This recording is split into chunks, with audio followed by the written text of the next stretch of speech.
Olá a todos, começando aqui mais uma live do Síndico Net.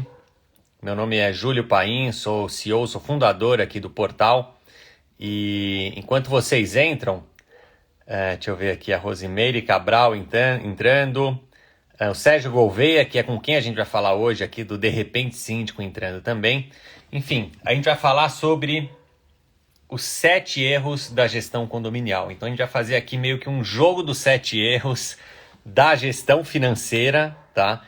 Que é um momento importante, inclusive, a gente falar sobre isso agora, onde a maioria, a grande maioria dos condomínios estão fazendo aí as assembleias e a gente vê aí todo ano alguns deslizes ali em relação à previsão orçamentária e outros pontos ali da gestão financeira que poderiam ser evitados e que com uma visão atual e mais moderna desses números, a gente consegue aplicar uma gestão financeira mais controlada, mais assertiva, uma previsão ali mais assertiva e com menos riscos aí para o síndico, para o condomínio, inclusive de você ter que gerar ali cota extra para os moradores do condomínio. Então, para falar sobre isso, eu vou conversar hoje com Sérgio Gouveia, que é um especialista ali, ele é administrador com MBA em finanças, síndico profissional também,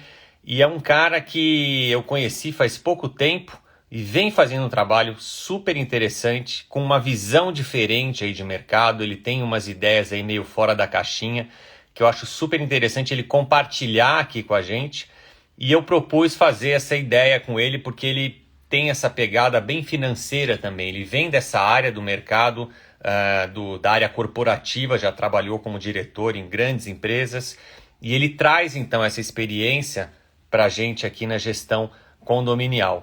O nosso patrocínio de hoje é a Lelo Condomínios, administradora de condomínios aqui de São Paulo, grande parceira do Síndico Net. Há muitos anos já eles vêm trabalhando lado a lado aí com o Síndico Net, sempre também trazendo ali uma proposta, uma gestão mais moderna, mais digital e ao mesmo tempo muito humana dos condomínios que eles administram. Eles inclusive estão com uma campanha bem interessante agora, seja no Síndico Net ou nas redes sociais, que diz o seguinte: nós, como Lelo Condomínios, acreditamos que existem jeitos mais humanos e prazerosos de viver em condomínios. Então, se você quer saber mais sobre essa campanha da Lelo e esse propósito novo que eles estão trazendo para administrador e para os condomínios que eles administram, eles criaram um site muito legal que se chama viveruni.com.br, viveruni.com.br, e lá vocês vão conhecer um pouco mais aí do trabalho da Lelo.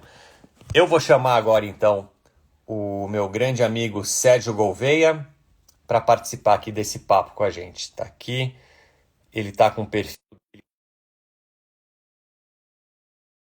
de vocês aqui já, talvez não muitos, mas uma boa parte aí de vocês já conhecem o Sérgio, porque ele está com um perfil muito legal e vem ficando cada vez mais conhecido aí no mercado como um todo. Fala, Sérgio. Fala, grande Júlio. É que vai, meu amigo, tudo bem? Tudo bem, você? É um prazer aqui ter você aqui estreando com a gente, né, no Síndico Net. Prazer é todo meu, super honra. Vocês estão me ouvindo bem? Tá perfeito aqui. Você tá me ouvindo bem também? Tá ótimo, maravilha. Tá. Júlio, antes de mais nada, muito obrigado aí pela oportunidade aqui de compartilhar ideias com o público aqui do Síndico Net. Para mim é uma grande honra e um prazer muito grande. Conte sempre comigo, tá? Boa. Com certeza a gente vai contar sempre aí com você. Eu que agradeço, inclusive. E é o que eu estava falando, Sérgio, acho que você estava até escutando, né? Tava. O legal de você, e por isso que eu trouxe você aqui para bater esse papo, é porque você tem uma visão, um ponto de vista diferente, as suas abordagens, a forma como você enxerga a gestão financeira, principalmente dos condomínios, é bem interessante. E por isso até que a gente combinando ontem, né, de como seria a dinâmica dessa live de hoje, a gente pensou em fazer algo também mais objetivo. Então é provável até que essa live ela dure menos do que 1 hora, que a gente quer ser bem certeiro ali nesses 7 erros que a gente vai tratar aqui com vocês. E a gente vai passando cada um deles e o Sérgio vai então apontando quais são os erros que ele enxerga para essas áreas e dicas, sacadas e acertos também para cada uma dessas áreas e desses erros mais comuns aí que a gente inclusive abordou numa matéria recente do Síndico Net, que se chama Os 7 Erros da Gestão Financeira em Condomínios. Então, vocês podem buscar essa matéria também no Síndico Net. Combinado, Sérgio? Show de bola, é exatamente isso. Bom, para quem ainda não me conhece, eu tenho um perfil lá no Instagram, aqui no Instagram, né? No De Repente Síndico, e o que o Júlio falou é verdadeiro, né? Eu sou um síndico que começou acidentalmente e que nesse acidente, que acabou dando esse projeto aqui, eu trouxe essa pegada corporativa para dentro do mundo dos condomínios, onde tudo é muito objetivo. Tá? Não existe academicismo no mundo corporativo, né? Tudo é focado em um objetivo muito claro, né? De obter resultados.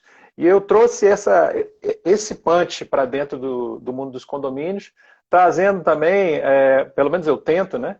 Traduzir tudo que parece complexo em algo simples. E a primeira coisa que eu quero dizer, justamente para abrir essa live aqui, é que finanças, principalmente aqui em condomínio, é simples. Gente, nós estamos falando das 4 operações básicas, tá? Não tem nenhuma fórmula assim complexa, nada disso. E vocês vão ver que tudo que a gente vai discutir aqui está muito mais lastreado em bom senso do que qualquer outra coisa. Então vamos lá, estou à sua disposição. Boa, exatamente. Essa é a pegada de hoje, então. Vamos para o primeiro? Vamos nessa. Vamos lá, então. Vamos falar de previsão orçamentária, tá? A matéria que a gente desenvolveu, você inclusive serviu ali como fonte, foi a principal fonte dessa matéria. E quando a gente foi elencando ali esses subtítulos, né, esses erros, você então foi contando para a gente o que você enxerga de erros comuns ali e de dicas que você pode dar. Então vamos falar de previsão orçamentária, como que você entende que deve ser isso e o que você entende que está sendo feito de errado também, Sérgio? A minha primeira dificuldade foi restringir a apenas 7 erros, porque nas conversas que eu tenho com os síndicos é um monte de erros. Mas a gente buscou ali elencar os mais básicos e que eu queria chamar a atenção de quem está assistindo aqui, principalmente se você está nesse momento de confeccionar a sua previsão orçamentária. O principal erro é não ter, tá?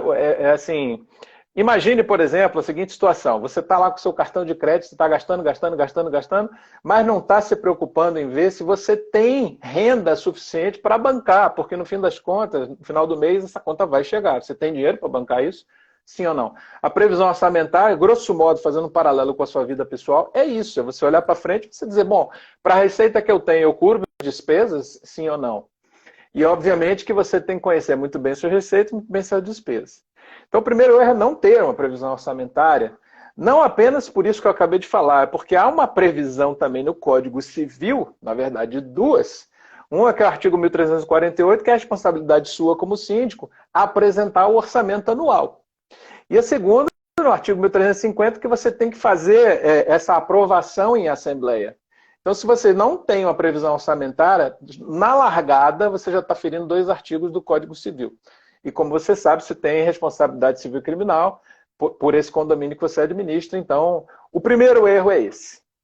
O segundo erro, eu diria que é assim, você não tem um mínimo de preparo. Por que isso, gente? Quando a gente fala de fazer conta, de fazer previsão, de fazer não sei o quê, a primeira ferramenta que você pensa é o Excel. Beleza, está certíssimo, o caminho é esse. Mas eu preciso te dizer uma coisa. O Excel, ele vai aceitar qualquer número que você digitar, inclusive os completamente errados. Então, se você não tem um preparo e você começa a digitar coisas lá, que você tira lá do mundo de Nárnia, eu preciso te dizer, o Excel vai aceitar. Só que a realidade se impõe ao longo do ano. Você precisa ter um mínimo de preparo para poder fazer uma previsão orçamentária que reflita a realidade que você vai encontrar. Né? Então, acho que esse é o segundo erro. Eu acho que eu te interrompi. Acho que você queria falar alguma coisa? Não, não. Pode seguir. É isso mesmo. Estamos ainda em falando de previsão orçamentária, né? Isso. É porque se não me parar, eu falo feito uma matraca. Manda bala, Sérgio. Você aí. Bom, o terceiro erro é não considerar certas coisas que são absolutamente básicas. A primeira tem a ver com as receitas, que é a inadimplência. Se você não considera a inadimplência, você está esperando que aquela receita vai se realizar integralmente, está simplesmente ignorando, esquecendo que tem uma inadimplência histórica que ela provavelmente vai se repetir. principalmente se você não tomar nenhuma atitude quanto a isso. Então, assim, se você tem uma previsão que está contando com uma receita de 100% do previsto e você tem 10% de inadimplência histórica, você precisa repor esses 10% que você sabe que você não vai ter lá na sua previsão de receita e, infelizmente, você que é adimplente aqui, que paga em dia, eu preciso te dizer, é você que vai pagar essa conta. Então, eu preciso abrir esse parênteses também, que é o seguinte, se você tem uma inadimplência, você precisa considerá-la, mas, em paralelo a isso, você precisa tomar certas atitudes que vão diminuir ou, idealmente, zerar essa inadimplência, porque quem está pagando pelo inadimplente precisa ver essa ação sua. Ninguém aceita pagar pelos outros simplesmente eternamente. Precisa ver que você, como síndico, está tentando reduzir isso daí de alguma forma. E outras coisas mais, como, por exemplo, provisionamentos para dívidas trabalhistas que estão em trâmite, né? Você precisa entrar em contato com o seu jurídico para ver se elas estão tramitando, qual é a chance de perda, qual é o valor que está envolvido. Você precisa emitir suas certidões negativas de débito para ver se você tem débitos tributários, qual o valor deles e qual é a previsão dessa bomba estourar. Manutenções obrigatórias, tudo isso precisa estar previsto dentro da sua previsão orçamentária, porque ela começa pelas despesas para que depois você projete as receitas para que elas possam ser cobertas. Tá, você falou aí, vamos pegar um exemplo, tá? 10%, você tem um histórico de 10% de inadimplência naquele condomínio. Nesse caso, você coloca exatamente os 10% desse histórico, ou se você percebe que tem alguma oscilação, alguma tendência, você põe uma gordurinha a mais ali de... Como que você trabalha isso? Tá, excelente pergunta, Júlio. Eu trabalho assim com 2 colchões, vamos chamar assim, né? 2 colchões de amortecimento desses imprevistos. O primeiro é o fundo de reserva, que a gente vai falar mais à frente, tá? Então não vou me estender sobre ele. E o segundo é uma margem de folga que você coloca entre receita e despesa. Ou seja, é muito imprudente, por mais bem feita que seja a previsão orçamentária, é muito imprudente você contar com receita igual a despesa e saldo zero no final do mês. Porque os imprevistos acontecem. Então, não dá para você trabalhar sem uma folga. Tá? Então, eu tenho 2 folgas além da inserção desse nível de inadimplência que já é conhecido. Né? Eu coloco lá, beleza. Mas como você bem falou, se hoje é 10%, pode virar 12%, pode virar 15%. A gente não sabe. Né? Com oscilações da economia e tudo mais. Tudo pode acontecer. Então, a minha margem de segurança está nessa margem de folga que eu coloco entre receita e despesa, após todos os cálculos, né? E a questão do fundo de reserva também. Porque senão você acaba colocando muitas coisas em cima dessa previsão, infla muito a sua cota condominial e vai vir a cheadeira com certeza. Boa, legal. Vamos para o segundo? Falamos então de previsão área. O segundo ali na nossa matéria, é justamente erros no acompanhamento mensal pós-previsão orçamentária. Tá? Perfeito. Como que você enxerga isso? O que você vê de erros comuns aí nessa área? Tem alguns erros bem comuns. E tudo isso que eu estou falando aqui, gente, é assim, eu atendo síndicos de todo o Brasil, todos os dias, moradores, profissionais de todos os estados. Então, tem uma amostra muito clara do que está acontecendo nos condomínios de uma forma geral. Tá? O que o Júlio está falando é o famoso acompanhamento orçamentário, que nada mais é do que a comparação entre o que está orçado e o que está realizado. Então, você já vê que os erros podem ocorrer em cascata. Se você não tem uma previsão orçamentária, você não tem uma referência para comparar. Então, veja que o que a gente acabou de falar já pode produzir um outro problema. Por mais que você queira fazer um acompanhamento, você vai comparar o que com o que. Se você não tem a previsão, você não pode fazer o acompanhamento orçamentário. Então, o primeiro erro é justamente esse. O segundo é você fazer um acompanhamento orçamentário por ano. Então, os raros condomínios que eu vejo fazerem um acompanhamento orçamentário são mais raros ainda os que fazem isso mensalmente. E por que é que você tem que fazer isso mensalmente? Porque se você está projetando gastar 100 e de repente naquela rubrica você vê uma despesa de 250, aquilo te chama a atenção no tempo certo de você ainda tomar alguma providência. Porque se esse desvio se mantém esse mês, e o próximo, e o próximo, e o próximo, e o próximo, você já pode imaginar o que vai acontecer com o seu orçamento até o final do ano, acumulando 12 meses de desvio absurdo em relação ao que tinha sido orçado. E aí fica tarde para você ir buscar esse prejuízo, fica tarde para você corrigir um eventual erro. E aí, geralmente, uma bomba estoura e, enfim, é um problema grave. E falando desse acompanhamento mensal, você recomenda algum momento específico do mês ou alguma frequência durante o mês para fazer esse acompanhamento?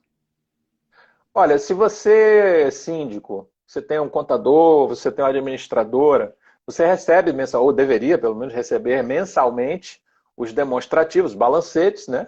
Que vão mostrar exatamente o que é que está acontecendo. Vão trazer, no mínimo, o realizado.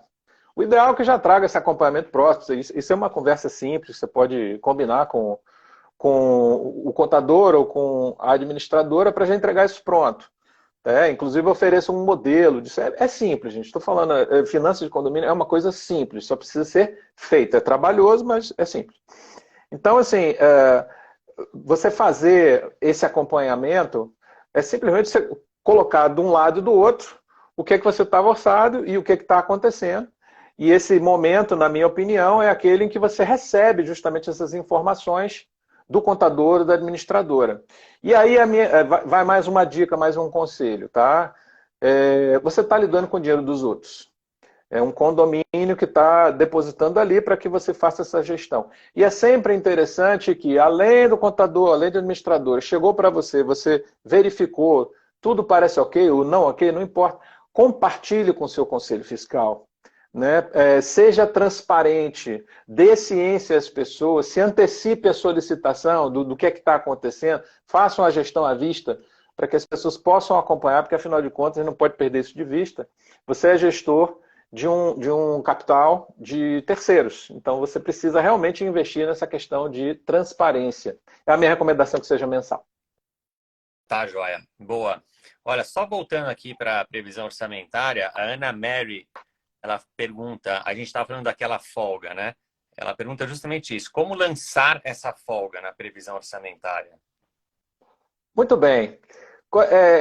De maneira bem resumida, eu tenho uma aula sobre isso, né? Mas de uma maneira bem resumida, como é que você faz uma peça orçamentária? Você, primeiro, lista todas as despesas que você quer, precisa fazer ao longo do ano, mês a mês, né? Para, a partir daí, você ver quanto é que isso vai custar. Você vai ver quanto é que isso vai custar e, a partir daí, você vai fazer a projeção da receita que você precisa ter para custear tudo aquilo que está listado ali. Então, o que eu faço, da maneira que eu faço uma vez conhecido esse montante de despesas, eu projeto a receita mais 5%. Tá?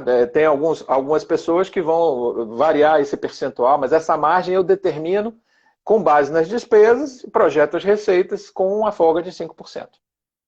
Boa.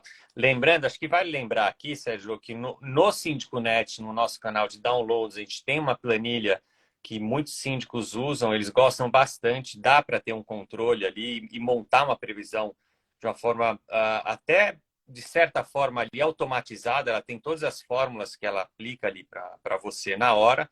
E o Sérgio também tem uma planilha interessante que ele disponibiliza para os alunos dele. Então, o Sérgio tem ali o perfil De Repente Síndico e lá você pode saber também mais um pouco sobre esse material que ele também pode disponibilizar. Vamos próximo, para o terceiro erro? Próximo. Vamos lá. Fundo de reserva.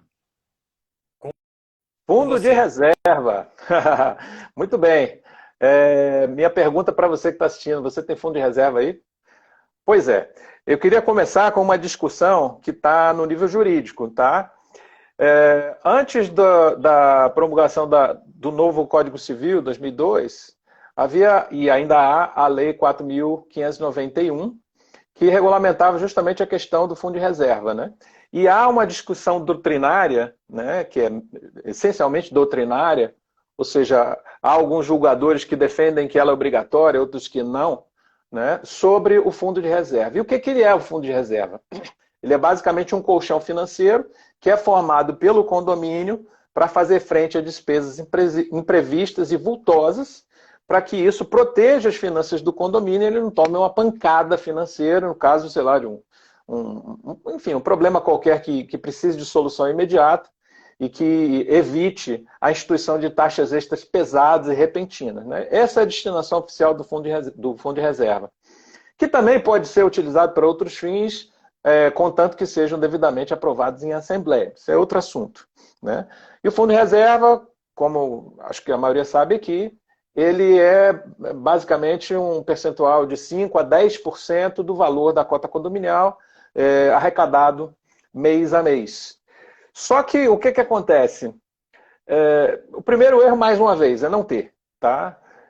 O segundo erro que é muito, muito comum, gente, que é o fundo de reserva ser utilizado para custear despesas ordinárias.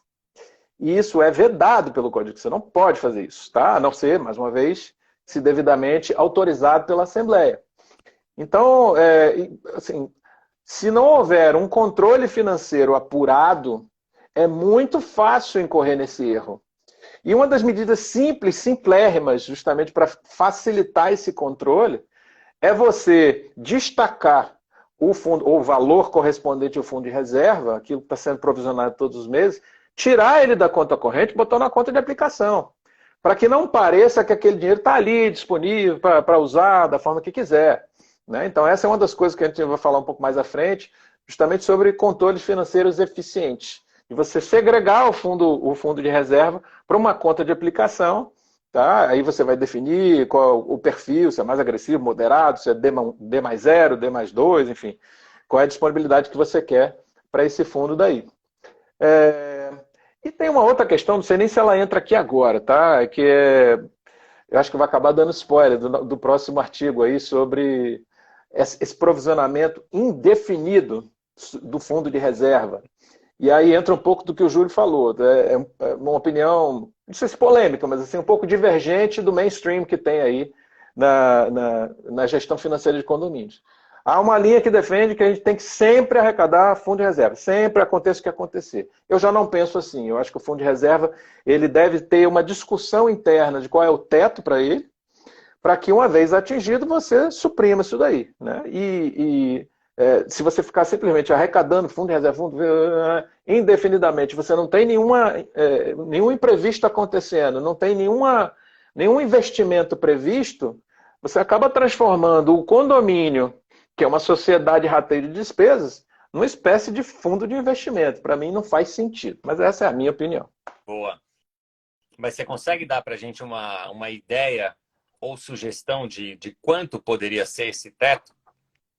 Olha, assim, é muito... Eu tenho ouvido bastante o valor correspondente à receita de 3 meses. Então, você tem uma projeção de cota condominial, de receitas com cotas condominiais ordinárias, tá? Este valor mensal, vezes 3, seria o teto sugerido para você ter lá provisionado como fundo de reserva. E se ele não for realmente utilizado, se eu colocar isso na aplicação, ele vai continuar rendendo, mas com ganhos financeiros, não necessariamente com ganho de aportes de outros condôminos. Boa, tá ótimo. Olha aqui, o pessoal da Tecmetria fala o seguinte, inclusive, aí sobre a previsão orçamentária, né? Bora. Provisionar as manutenções obrigatórias, leis, normas e também as previstas no manual da construtora. Exatamente isso. Eu acho que muita gente se passa nisso daí. Tem duas coisas para dizer. A primeira é assim, e mais uma vez baseado na experiência, nas conversas que eu tenho tido com os síndicos. A primeira é assim, vou manter as cotas baixinhas. Olha como eu estou fazendo uma gestão legal. Gente, manter cota condominial baixa, me desculpe, é relativamente fácil, é só você não fazer nada. Então, o primeiro cuidado... Investe em nada. No condomínio. Assim, não investe nada, deixa tudo acabar, pronto, não precisa aumentar. Né? Então, assim, cuidado quando as pessoas dizem, eu baixei as cotas condominiais e pronto. Tá, isso é uma coisa boa, pero no mútil. Você tem que olhar se do outro lado as manutenções estão sendo feitas. né? E eu tenho vários casos, inclusive aqui também. E, o, Não, pode falar, pode falar. e o outro é justamente isso, né? Você ter um caixa gordo, assim, todo mundo assim, nossa, o síndico deixou o caixa assim transbordando de dinheiro, que maravilha, é muito bom, ele é muito bom. Mas você olha para trás, tá tudo caindo aos pedaços. Ou seja, houve arrecadação, mas ela não foi empregada. E aqui fica a minha visão mais uma vez, tá? O capital bem empregado no condomínio não é ele estocado num banco, gente. É ele transformado em benfeitoria. Ele tem que se transformar em qualidade de vida para os moradores e valorização para o seu patrimônio.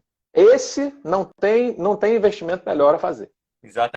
E quem concorda aí comigo e com você também em relação a isso é o Maicon Guedes, que está aqui com a gente, o nosso amigo Ah, da Informa Síndicos. E ele fala o seguinte: concordo com a opinião. Fundo nem sempre é necessário, ainda mais em valor expressivo. Dinheiro aplicado no condomínio rende mais do que no banco. É bem isso que a gente está falando, né? exatamente isso. Não podia concordar mais. Boa. Vamos lá.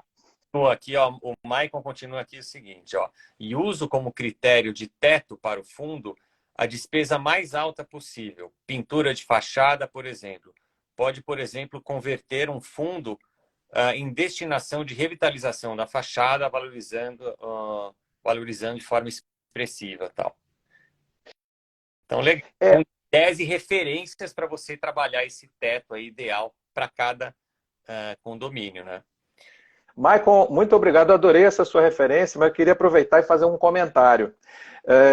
Se você for olhar formalmente, né, a pintura de fachada, a repintura de fachada, ela conta como despesa extraordinária, né? E eu discordo. Eu vou dizer por quê. Se ela está prevista como uma manutenção regular, salvo engano, a regularidade de cada 5 anos, ora, se há previsibilidade, se há indicação, se há necessidade, ela não é extraordinária, ela faz parte de um calendário previsível de manutenções e que eu acho que, vou aproveitar aqui para dizer que é um erro muito comum, eu diria 99% das previsões orçamentárias que eu vejo desconsideram o que eu vou falar. A previsão orçamentária geralmente é olhada como algo que vai acontecer durante um ano. E nem tudo que se faz no condomínio tem a regularidade de um ano. E esse é um excelente exemplo. Né? Uma vez a cada 5 anos, uma vez a cada 3 anos, enfim, a norma pode variar aí. Então, por que não, isso eu faço no meu condomínio, por que não você provisionar todos os meses um valor que ao longo de 60 meses, 5 anos, vão somar exatamente o que você vai precisar gastar daqui a 5 anos para a repintura da sua fachada. E incluir isso na sua cota condominial ordinária, porque ela faz parte de uma previsibilidade, não tem nada extraordinário, é a minha visão, né? Mais uma vez, criando polêmica aqui. Não, mas super válido. É o que eu falei, é isso que a gente precisa aqui, referências, visões diferentes também, para a gente ir norteando. Cada condomínio é uma situação diferente, lógico, né? Isso Mas aí. que os síndicos, assim, buscam, principalmente o que a gente busca levar para todos vocês aqui no Síndico Net, né? São essas referências, esses parâmetros, por mais diferentes que sejam, que permitam direcionar ali a sua gestão. Eu quero fazer um agradecimento ao Síndico Net, tá? Eu comecei como síndico em 2011.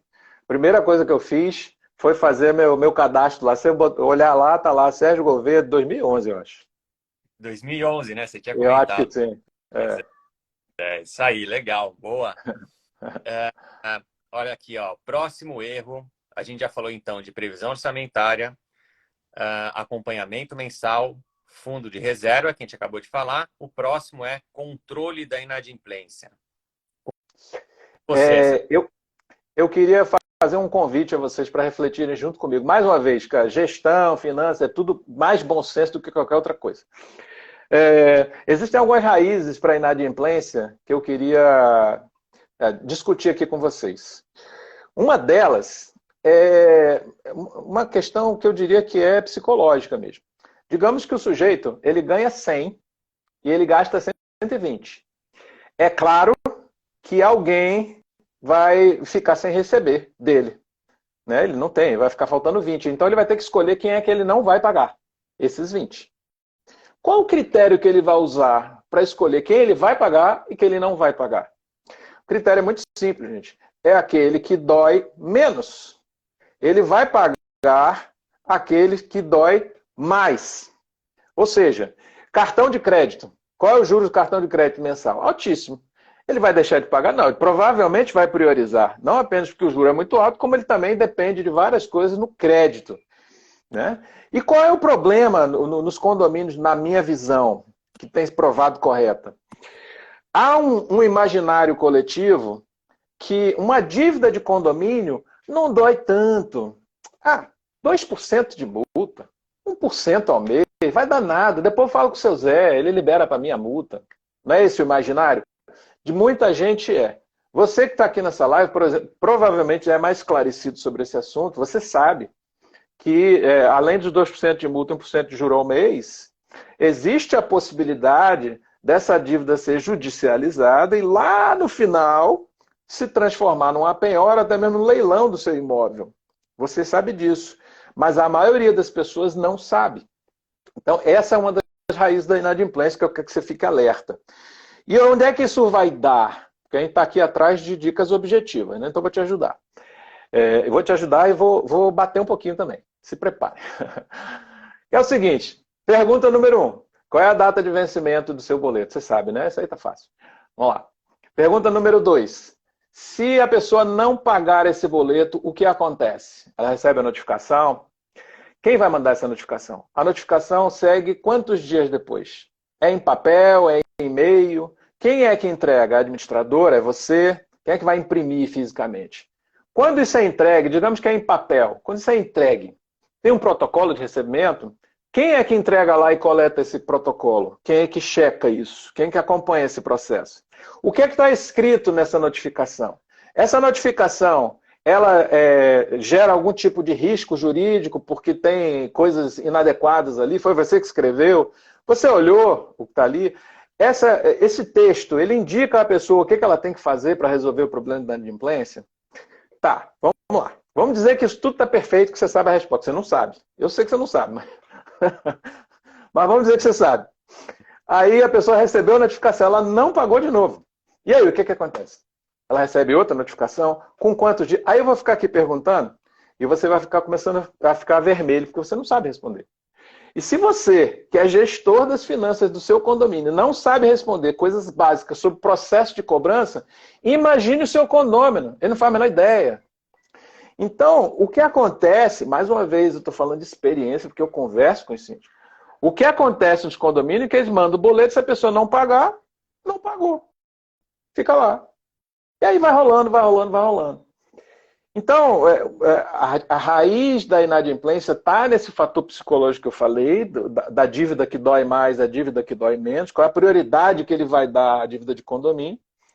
E o segundo é o desconhecimento, a inoperância do processo de cobrança. Porque se ele tivesse tempestividade, tivesse o passo a passo, a coisa andando, eu garanto para vocês, experiência própria, eu tenho inadimplência 0 há 4 anos, tá? Eu garanto para vocês que melhora muito. Não posso garantir que vai zerar é muito difícil. Mas assim, se você arruma a casa e o processo flui, que você nomeia os atores, que você delega as funções, que você conhece o processo, que os instrumentos estão rodando, a inadimplência cai, é inevitável, gente, tá? Bom, vamos lá, vamos seguir. Desculpa, estava no mute aqui. Tem uma coisa que tem tudo a ver com o que você está falando, e que a gente, inclusive, deixa muito claro isso no Síndico.net. A gente, inclusive, tem um serviço ali no nosso canal de serviços que é voltado para isso, que é aquela cobrança extrajudicial, amigável até, só que a gente chama dela de ativa, tá? Então, hoje em dia, você fazer uma cobrança, seguindo, inclusive, uma régua de comunicação e de cobrança, como você falou, enfim, que funcione, que seja bem eficiente, com esse serviço que a gente disponibiliza no Síndico.net, junto com a Êxito Cobrança, que é uma empresa especializada nisso, a taxa de sucesso é de 95%. Então, é possível resolver 95% das inadimplências antes delas irem para o judiciário. Isso. É só trabalhar um formato mais correto de uma régua ali de comunicação, porque isso tem um potencial de eficiência enorme que é muito pouco explorado nos condomínios. A gente não vê isso sendo muito aplicado aí por muitas administradoras. Algumas sim, mas algumas a gente vê que elas acabam não ajudando, poderiam ajudar mais o síndico nesse sentido. E tem uma outra coisa, né, que eu acho que... Perdão. Eu vou continuar escutando você, eu vou só tirar aqui minha câmera, mas eu volto e estou escutando você aqui. Estamos junto aí. Beleza. Eu quero compartilhar com vocês aqui uma visão que eu não vejo ninguém falando também no mundo condominial, tá? Que é a adoção das garantidoras. Ela é um instrumento, é maravilhoso, é perfeito, é ótimo, tá? Mas tem o seguinte, a garantidora, ela vai te dar 100% que está lá na sua previsão orçamentária, olha a previsão orçamentária aí de novo, que está lá na sua previsão orçamentária, mas ela vai te cobrar uma taxa. Ninguém trabalha de graça, né? Então ela vai te cobrar uma taxa. Então, o que você vai receber, obviamente, é a sua receita total menos essa, que pode ser interessante se essa taxa for menor do que o seu atual nível de inadimplência. Ok. Só que assim, pouca gente para para pensar o seguinte, por que estamos cobrando essa taxa nesse valor? Digamos que estão te cobrando 10%. Tá? A taxa do serviço da garantidora é 10%. Como é que ela chegou nesse 10%? Por que não 12,7%, ou 8,4%, ou 15,27%? Tirou da cartola?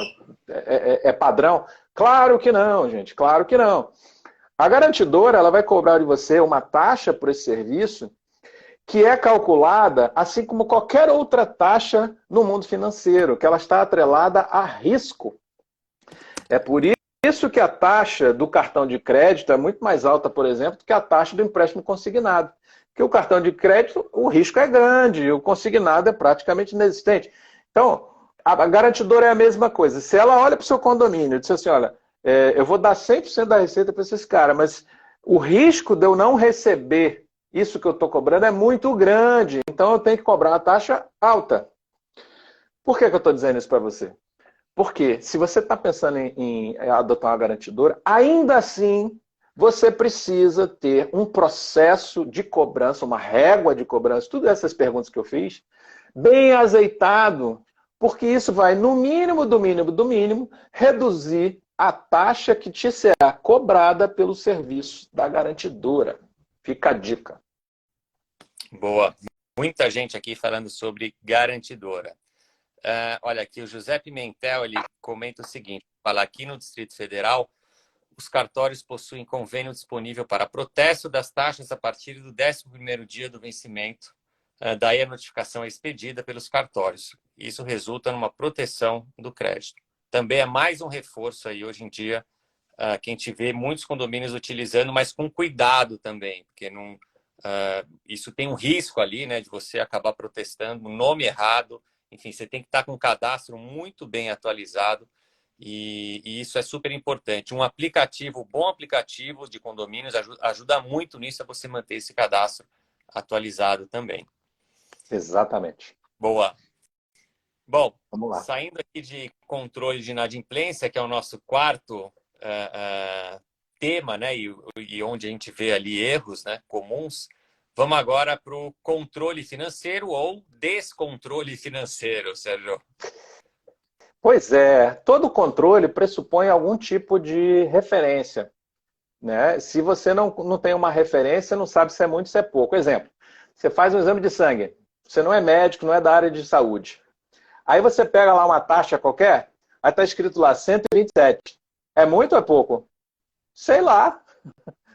Eu preciso olhar o quê? A referência, né? No exame de sangue não vem a referência? Entre tanto e tanto está normal. Aí você sabe, então tá normal. Então, primeira coisa é a referência. Então, o planejamento orçamentário, a previsão orçamentária, vem também para isso. O segundo é o acompanhamento orçamentário. É a ferramenta mais importante para evitar o descontrole. E no tempo certo, né? Como eu falei lá no começo da live. Se você descobre um descontrole que vem acontecendo há 2 meses, já era. É como a gente costumava dizer no mundo corporativo. O bom gerente, o bom diretor financeiro, é aquele que diz assim, olha, a gente vai quebrar daqui a 6 meses, precisamos fazer alguma coisa. O mau diretor é aquele assim, olha, nós quebramos 6 meses atrás, seus bens estão indisponíveis. É basicamente isso. É basicamente. E um outro indicativo, né, de descontrole financeiro. Você olhar para o caixa.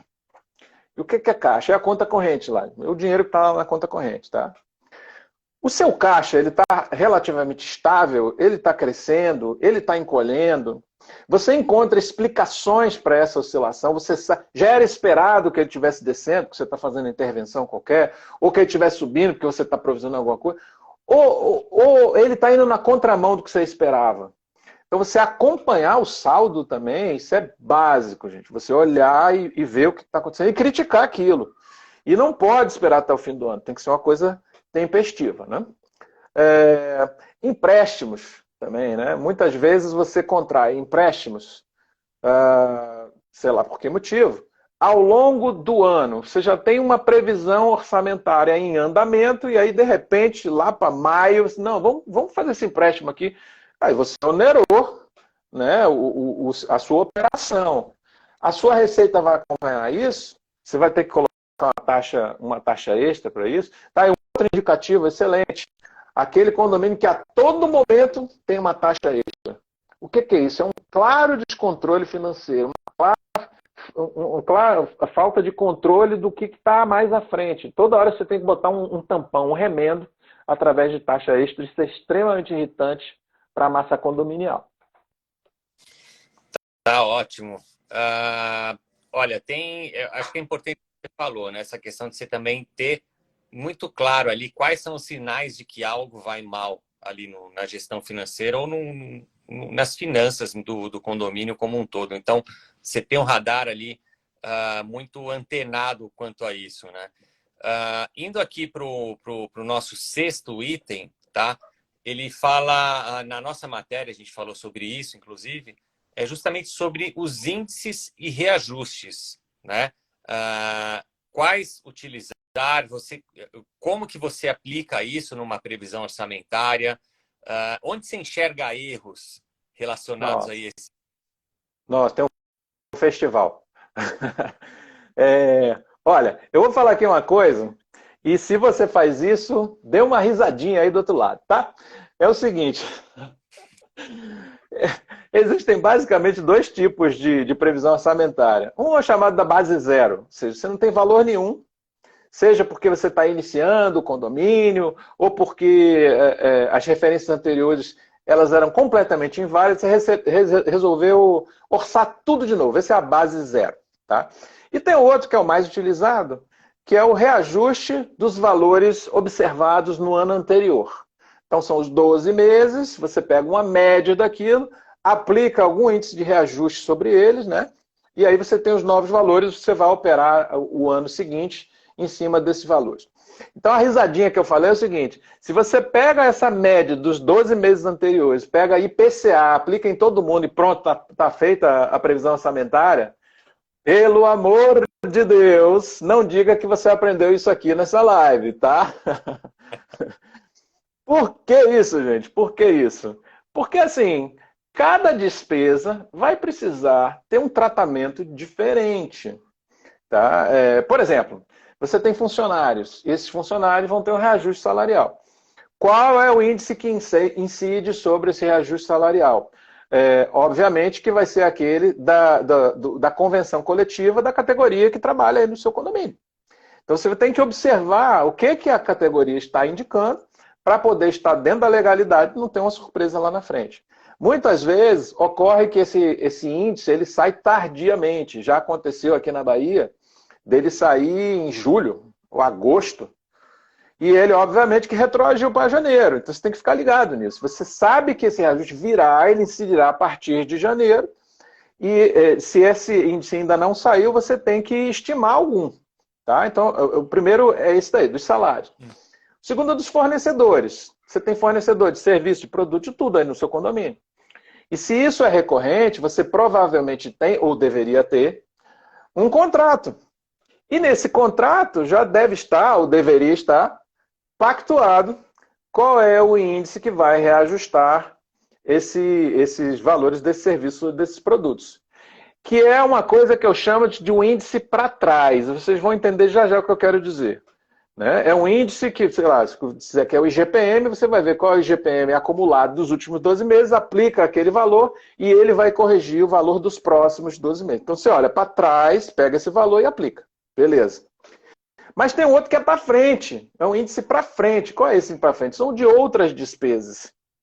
Então, por exemplo, se você tem aí despesas de outra natureza, que você sabe que vão inflar, né? A inflação, ela vai comer um pouco do poder de compra disso aí, que elas vão ser reajustadas ao longo do tempo, você precisa escolher um índice de reajuste, um índice de inflação, e existem vários, eu vou dar um portal aqui bem bacana para vocês utilizarem isso, tá?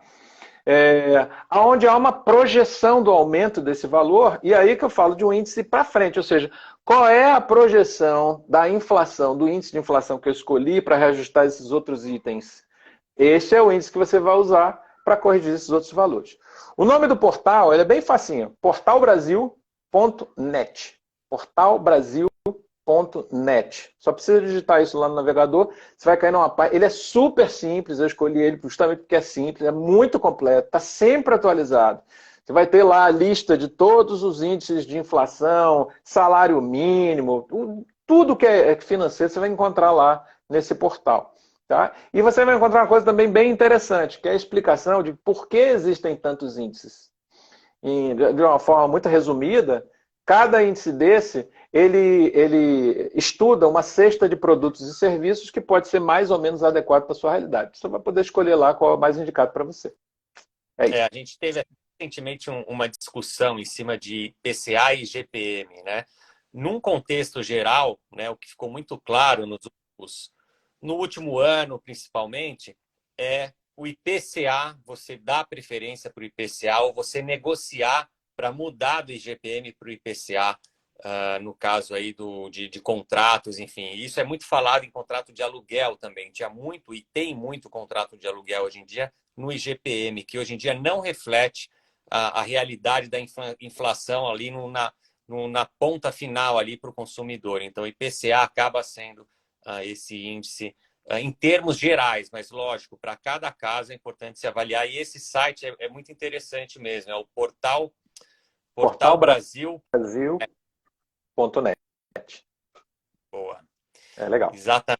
Então, ok, a gente falou então de previsão orçamentária, acompanhamento mensal, fundo de reserva, controle de inadimplência, controle financeiro, índice de reajustes e agora o sétimo, então, erro do nosso jogo aqui dos 7 erros, que não poderia deixar de ser, sempre tem, né, essa questão da comunicação com os condôminos. Por que você entende, Sérgio, que a comunicação com os condôminos também é um erro da gestão financeira? Essa é uma excelente pergunta que acho que muita gente está se perguntando agora, mas a gente está falando aqui de finanças, que tem a ver com comunicação. Eu convido você a fazer a seguinte reflexão. Você mora num condomínio, você considera a sua cota condominial relativamente alta, você está pagando todo mês, e não tem nada acontecendo. E aí, assim, não tem nenhuma obra, não tem nenhum reparo, não tem nada novo, as coisas estão meio caindo, assim. Você se sente motivado a continuar pagando sem reclamar, simplesmente seu dinheiro indo, você não está vendo nada acontecer, você se sente motivado a continuar contribuindo? Eu acho que não. Se você dá o seu dinheiro e não percebe nenhum retorno por ele, tá? Há um desincentivo à adimplência, à pontualidade. Né? E isso é natural, né? É legítimo até. Você começa a se questionar, bom, o que está acontecendo aqui? Tem uma outra questão que é psicológica também, que é o seguinte: o universo abomina o vácuo. Se você não dá a informação, você está criando espaço para especulação. Então, quando você está lidando com o dinheiro dos outros, que você paga e nada acontece, pode ser que o síndico esteja fazendo verdadeiros malabarismos, fazendo mágica para manter o condomínio rodando, mas se você não sabe, você não tem a informação, você se sente no direito de interpretar da maneira que você quiser. Dizer, pô, esse cara está fazendo a gestão terrível, não está fazendo nada. E pode ser que ele esteja fazendo a gestão maravilhosa dentro das condições que ele tem. Então, a dica que eu dou é que a comunicação ela precisa anteceder a solicitação. Anteceder aquela coisa de cadê aqui que eu quero olhar? Né? É a famosa gestão à vista, como a gente utiliza na nomenclatura da qualidade total. É a transparência, de você dar meios da pessoa, não apenas ouvir de você coisas subjetivas e cheias de adjetivos, como assim, está tudo bem, a gestão está ótima, está tudo sob controle. Não, peraí, cara pálida, o que você quer dizer com isso? Eu quero ver os números, eu quero tirar essa interpretação, eu quero ler os fatos e deduzir desses fatos a minha interpretação, se realmente está tudo bem ou se não está. Né? Como é que você faz isso? Justamente com as assembleias, né? Você apresentando suas contas, fazendo sua previsão orçamentária, fazendo um acompanhamento orçamentário, dando visibilidade a esse acompanhamento orçamentário, chamando o Conselho Fiscal para próximo de você, para eles validarem, darem os seus pareceres. Investir em comunicação é investir em transparência. E tem certas coisas, certos detalhes também, que eu considero também essenciais para essa transparência. Uma delas é a revisão do próprio plano de contas do seu demonstrativo. Eu vou dar um exemplo aqui para vocês, que eu dou na minha aula. Imagine que você lá na sua rubrica de despesas tem assim, serviços. E aí, o que é serviço? Eu não sei o que é serviço. Esse serviço pode estar tudo lá dentro. Abre isso daí para mim, eu preciso enxergar. Tem serviço A, serviço B, serviço C e tal. Até para que eu veja qual é a composição desse serviço, se está tendo oscilação no serviço A, no serviço B, se está caro, se está barato. Então, até a composição do plano de contas do seu demonstrativo também é um investimento na qualidade da transparência, da comunicação que você está tendo com os seus condôminos. Acho que até um ponto importante, a comunicação ajuda muito ao condômino entender por que o condomínio, por que a cota que ele paga tem aquele valor. Né? Porque isso é uma coisa que a gente vê muito sim sofrendo com isso, porque a cota condominial ela tem uma característica que ela não deixa de ser uma espécie de um imposto, né? Que é uma taxa que é repassada e que é obrigada a todo mundo pagar. Só que é um imposto que o contribuinte ali tem total liberdade e se sente muito à vontade de reclamar lá direto na fonte com o síndico quase que diariamente. Então, se você não se cerca bem, se você não deixa esse condômino bem informado e tranquilo, seguro de que o dinheiro está sendo bem investido, ele vai estar sempre batendo na sua porta, vai estar sempre mandando WhatsApp, e de uma forma desnecessária, porque você não precisa sofrer esse desgaste se você conseguir mostrar isso de uma forma clara para ele.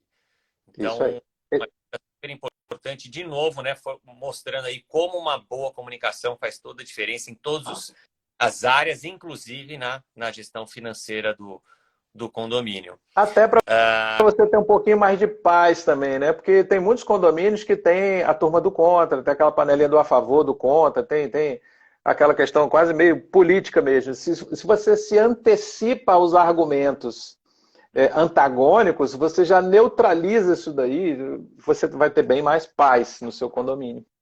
Com certeza. Pô, que legal. A gente passou aqui pelo 7. A gente, né, tinha combinado de fazer nesse lance bem objetivo. Acho que a gente cumpriu o nosso papel, mas você vê como o tempo voa, né? A gente já está aqui há quase uma hora. A gente achou que ia ser um pouquinho mais curta essa live, mas acho que foi muito rica, assim, né? E não foi... A gente, mesmo sendo objetivo, a gente conseguiu tratar aí esses 7 pontos aí de uma forma super interessante. Sérgio, tem mais algum ponto de atenção aí que você gostaria de passar para esse tema geral aqui que a gente está falando aí de gestão financeira? Tem. Isso aí vem da minha experiência em sala de aula. Fui professor há muito tempo. Sou professor, né? Acho que é meio andar de bicicleta. A gente nunca deixa. Você não esquece, né? Não esquece, né? O que eu quero dizer para você que está aqui nessa live, que soltou coraçãozinho, que deu aplauso, que disse que ótimo, que maravilha, vou te dizer o óbvio. Põe em prática. Põe em prática. Porque tudo que eu estou dizendo aqui, muitas das pessoas que não põem em prática já sabiam, elas simplesmente não faziam. A parte bacana é a gente sentar aqui, ouvir isso tudo e dizer, poxa, fez sentido, que bacana, que legal, depois você vai assistir de novo essa live, vai lembrar. Ótimo, maravilha. Mas tem que fazer. O óbvio precisa ser dito, você tem que fazer, precisa colocar isso em prática para poder você colher os benefícios. E acredite, tudo que está sendo dito aqui são as melhores práticas da boa gestão, funciona, vai trazer resultados, você vai verificar, e depois você vai comentar aqui abaixo dessa live, dizer, poxa, eu peguei essa dica, deu certo, peguei essa dica, deu certo. E esse é o nosso objetivo aqui com essa conversa. É isso aí, você falou tudo, né? Acho que o grande agora desafio, o segredo é realmente você saber colocar isso em prática e forçar mesmo. No começo, às vezes, é difícil, pode ter uma dificuldade aqui e ali, mas você colhe lá na frente. Então, isso é super importante. Você pode dar umas escorregadas aqui e ali, mas faça. Isso é o básico. Como você falou, Sérgio, a gestão financeira de um condomínio ela não é complexa. Mas se você não aplica ali todos esses itens de uma forma correta, ela vira complexa e vira uma dor de cabeça para você e para todos os moradores. Então, muito bom. Eu estou vendo aqui que o Odilei entrou, nosso grande amigo, com a gente também. Queria agradecer de novo você, Sérgio. Pessoal, quem quiser acompanhar o Sérgio, o perfil dele é De Repente Síndico, que é muito bacana. E o Sérgio também vai estar cada vez mais presente aqui com a gente no Síndico Net. Tem muita novidade aí daqui para frente, né? Nesse ano, né, Sérgio, com o que a Aguardem. gente ainda para vocês e agradecer a todos vocês aí que participaram, interagiram bastante aqui com a gente e muitos perguntaram, inclusive, se essa live vai estar gravada. Ela sim, todas as nossas lives a gente deixa gravada, elas ficam disponíveis ali no nosso perfil e também no nosso canal do YouTube. Depois a gente coloca alguns cortes aí dos momentos mais importantes desse super papo aqui que a gente teve com o grande Sérgio Gouveia. Eu falei da bateria porque o Sérgio é um craque na bateria, ele toca bateria, toca bateria, mas não no nível dele. Eu estava comentando antes, é mais uma coisa em comum aí que a gente tem, né, Sérgio? É verdade. Júlio, olha, muito obrigado mesmo. Eu agradeço a todos também que nos acompanharam até agora, nos prestigiaram com o seu tempo. Espero que a gente tenha conseguido contribuir. Como o Júlio falou aí, é meu intuito cada vez mais ajudar as pessoas, através lá do perfil, através do canal do YouTube, das aulas e tudo mais. E agora com essa super parceria com o Síndico Net, a qual eu sou muito grato, muito honrado. Contem sempre comigo. Boa, Sérgio. Obrigadão mais uma vez. Obrigado a todos. Queria agradecer também a Lelo Condomínios, a administradora de condomínios aqui de São Paulo, a maior, que vem fazendo um trabalho super interessante. É uma administradora muito digitalizada, ao mesmo tempo muito humanizada. E eles vêm trabalhando isso de um jeito muito interessante. Quer conhecer um pouco mais, inclusive um projeto novo da Lelo? É só acessar aqui o site Viver Une, que tem uma proposta super interessante de vida em grupo, aí, vida em coletivo dentro dos condomínios. Não tenho dúvida que vocês vão gostar bastante também. Tá bom? A gente, então, se encontra, a gente continua conectado aí no Síndico Net, nas próximas lives, nos nossos boletins e no Conexão Síndico Net também, que em breve a gente solta aí uma novidade para vocês de como vai ser o nosso ano com o Conexão Síndico Net e o que a gente tem aí pela frente em termos de novidade. Tá bom? Obrigado mais uma vez. Tchau, Sérgio. Um abraço. Tchau, pessoal. Valeu, meu querido. Tchau, gente.